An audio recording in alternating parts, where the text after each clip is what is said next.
the set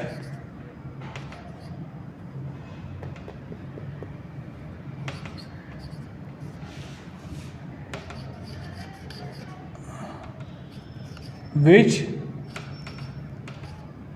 contains only one element.